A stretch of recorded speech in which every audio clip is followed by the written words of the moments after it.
Hello বন্ধুরা, good morning সবাইকে। আপনারা সবাই কেমন আছেন? আশা করি ভালো আছেন, সুস্থ আছেন। আমিও ভালো আছি, সুস্থ আছি। ভালো থাকবো নাই বা কেন বলুন? সকালবেলা ঘুম থেকে উঠে দেখি বড়মশাই নিয়ে এসেছিল বড় বড় 3টে ইলিশ মাছ, সাথে এনেছিল বড় একটা কাতলা মাছ। সেটা আমি আপনাদের লাস্টে একটা ছবি পোস্ট করে দেবো, সেটা আর ভিডিও করা হয়নি। তো যাই হোক, আমি মাছগুলো কাটতে শুরু করে দিয়েছি, কারণ আমার বর আস্তে আস্তে মানে এই মাছগুলো নিয়ে এসে না একটু বেরিয়েছিল, সেখান থেকে আসতে একটুখানি লেট হচ্ছিল ওর, তাই জন্য হচ্ছে আমি কাটতে শুরু করে দিয়েছি। আর জীবনে তো কোনো দিন মাছ কাটিনি, এই প্রথম মাছ কাটা। মানে ইলিশ মাছটা হলে হয়তো আমি একটুখানি কাটতে পারি, কারণ খুব একটা ঝামেলা থাকে না, আর বড়ও না, মোটামুটি মরা মাছ তো এগুলো কাটতে পারি। জ্যান্ত মাছ তো কাটতেই পারবো না। তো কাটছি, দেখুন কিভাবে খুব সাবধানে কাটছি। আর মানে অনেকক্ষণ ধরে এনে রেখেছিল তো প্রায় 3-4 ঘন্টা মানে বাড়ির এই গরমের মধ্যে ছিল, একটু হালকা নরম হয়ে গেছিলো।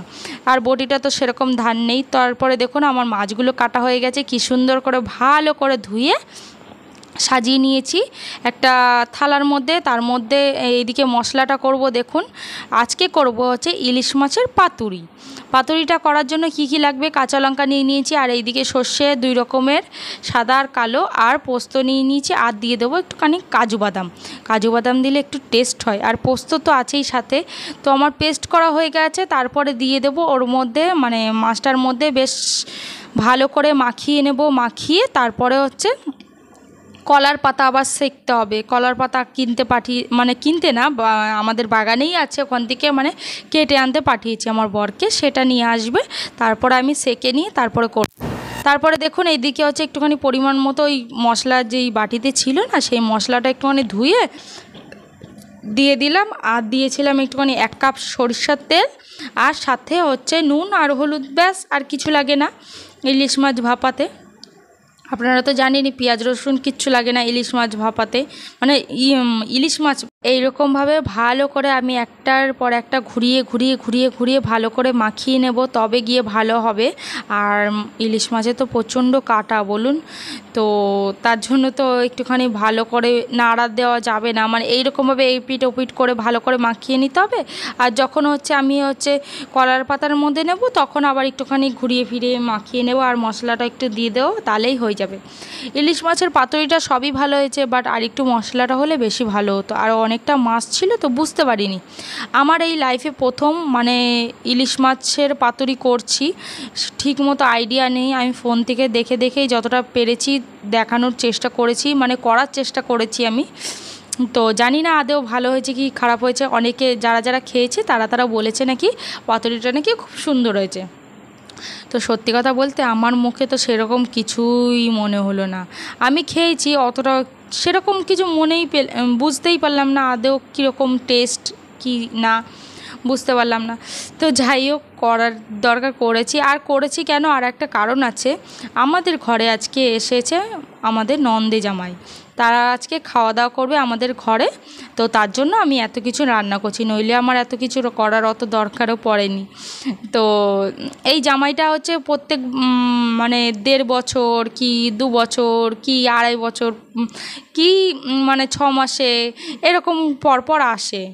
হাবড়ায় থাকে ইনি, তো অনেক দিন পরপর আসে, তো তার জন্য হচ্ছে একটু আয়োজন, যেটুকু সামর্থ্য আছে সেই আন্দাজে আয়োজন করা আর কি।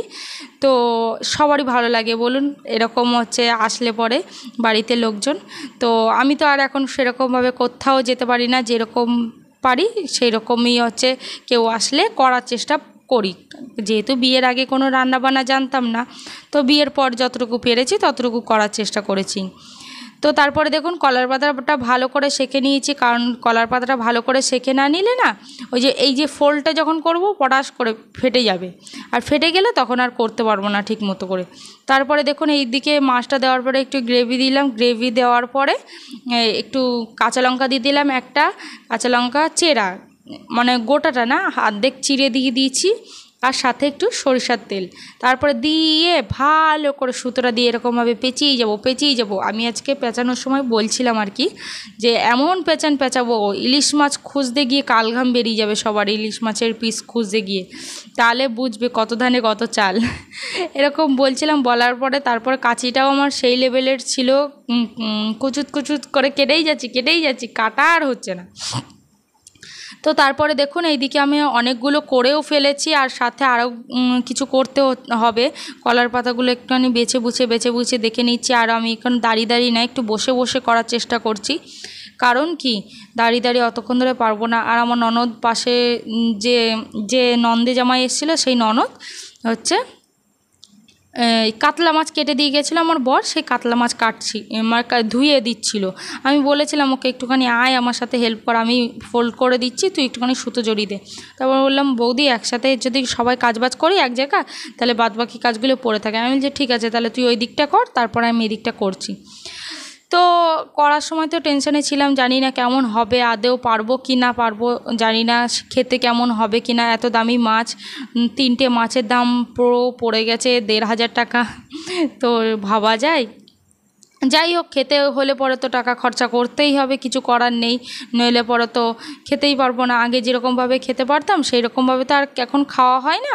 তো আলে গলে ইলিশ মাছ তো এরকমই হয়ে গেছে এখন, আলে গলে মানে স্বপ্নে দেখার মতো অবস্থা হয়ে গেছে ইলিশ মাছ খাওয়া।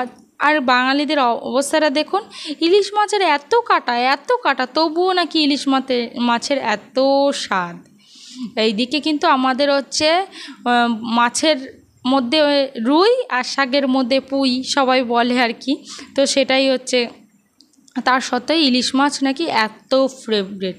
তো তারপরে দেখুন আমার বকবক করতে দেখুন কতগুলো হয়ে গেছে।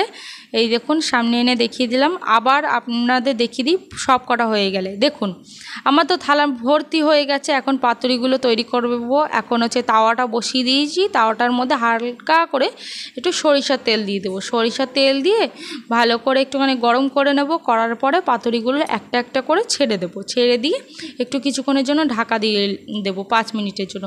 আর ইলিশ মাছ তো সেদ্ধ হতে বেশিক্ষণ টাইম লাগে না, তার জন্য কোনো অসুবিধাও হবে না। তো পাতুরিগুলো আমি সাজিয়ে নিচ্ছি দেখুন একটা একটা করে।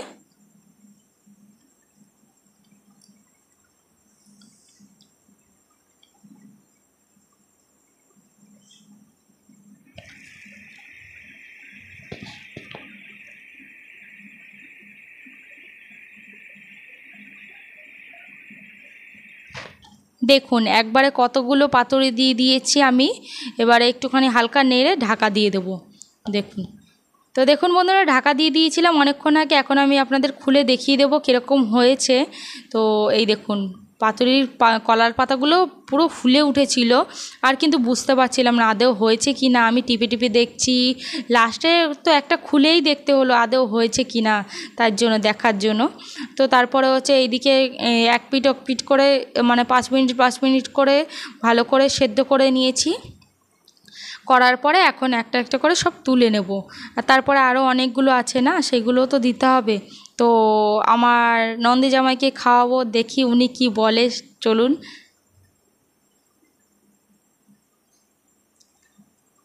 তো দেখুন বন্ধুরা, আমাদের তো রান্নাবান্না হয়ে গেছে, এখন সবাইকে খেতে দিয়ে দিয়েছি। এই যে আমার ছেলে বসেছে, আমার ননদ আর আমার নন্দী জামাই এই যে বসেছে, পাতুরি দিয়ে দিয়েছি খেতে।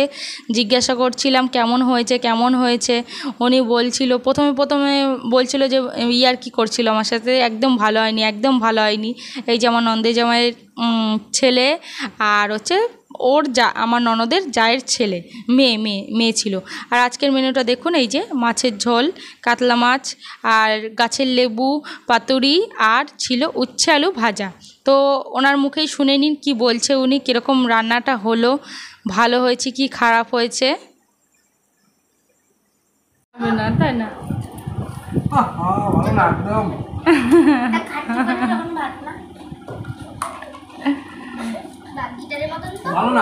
ভালো না খুব বাজে খেতে।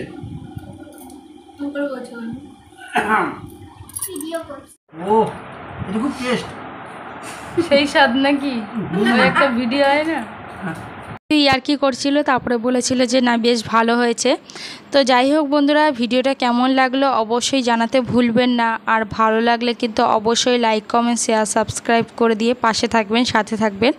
আর আমার নতুন ফ্রেন্ডরা যারা আছেন অল নোটিফিকেশানটা অন করে দেবেন, তাহলে আপনারা যদি এরকম মানে আমাকে ফলো করেন তাহলে আমারও ভালো লাগবে নতুন ভিডিও পোস্ট করতে।